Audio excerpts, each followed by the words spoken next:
This is the beginning of Seth Speaks, The Nature of Personal Reality, Chapter 2, Part 2. We will begin with a bit from Robert Butt's notes. This is right after a pause at 10:05 p.m. Robert Butt's notes. Certainly these sessions aren't spiritual in usual terms. Still in a trance. Jane lit a cigarette. Her beer was gone, but since I had a little left in my glass, she reached over and helped herself. Here we resume dictation from Seth. Let's begin. At about the same time, many intelligent persons were realizing that organized religions, ideas of God and of heaven and hell were distorted, unjust, and smacked of children's fairy tales. For these individuals, there was no place to look for help. Under the circumstances, to look within would have seemed foolhardy, for they had been taught that this within contained the source of their problems to begin with. Those who could not afford therapy tried the harder to inhibit any messages from the inner self, for fear they would become swallowed by the savage infantile emotions. Now, first of all, there are no limitations or divisions to the self, though for purposes of discussion a word like ego may be used here because you understand what you think it means. You can indeed depend on seemingly unconscious portions of yourself. As you will see later, you can become more and more consciously aware, therefore bringing into your consciousness larger and larger portions of yourself. You breathe, grow, and perform multitudinous, delicate, and precise activities constantly, without being consciously aware of how you carry out such manipulations. You live without consciously knowing how. Here we pause for Robert Butt's notes. Speaking about Jane here. Jane learned on her own a long time ago that a very moderate amount of alcohol goes well with the sessions.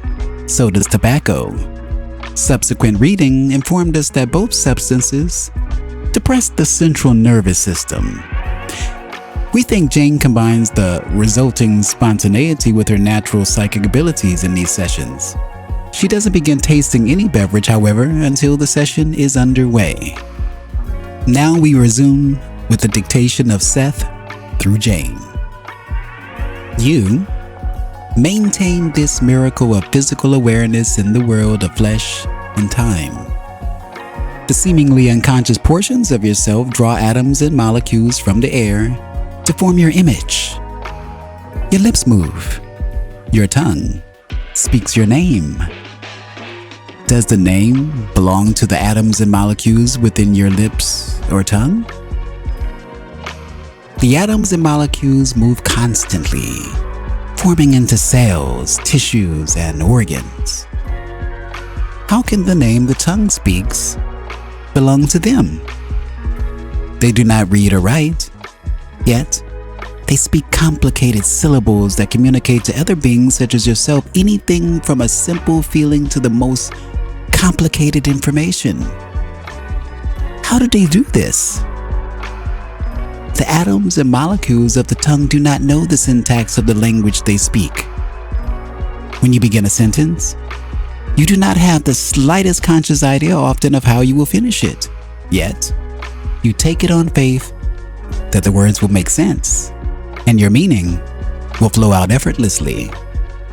All of this happens because the inner portions of your being operate spontaneously, joyfully, freely. All of this occurs because your inner self believes in you, often even while you do not believe in it. These unconscious portions of your being operate amazingly well, frequently despite the greatest misunderstanding on your part of their nature and function, and in the face of strong interference from you because of your beliefs.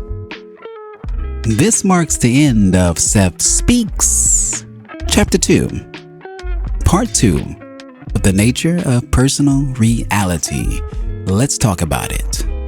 So, in this passage, Seth discusses the disillusionment many individuals felt With organized religions, concepts of God, heaven and hell, seeing them as unjust and akin to children's fairy tales. Due to a lack of guidance, they refrain from looking within themselves for answers, as they had been taught that their inner selves were the source of their problems.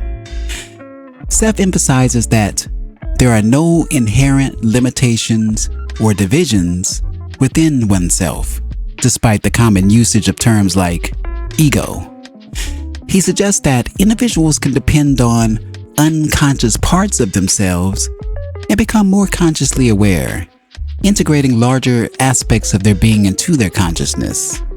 Moreover, Seth highlights the miraculous functioning of the body's seemingly unconscious parts such as breathing, bodily activities, and speech, emphasizing that these occur spontaneously and flawlessly, even though individuals might not consciously understand the processes. He points out the intricate workings of the body's atoms and molecules informing one's physical image and enabling communication, despite lacking conscious understanding of language syntax. Overall, Seth underscores the remarkable and harmonious operation of the unconscious aspects of one's being, even in the face of misunderstandings and interference caused by personal beliefs. He suggests that these unconscious parts function optimally, often believing in the individual even when they themselves do not believe in these deeper aspects of their being. If you've enjoyed this passage, please consider giving it a like, sharing with a friend, and subscribing for more. What did you think about it? Please leave it in the comments below. I'm Tony Victory, a wolf uncaged. Thank you for watching. Thank you for listening. Until the next time, thank you.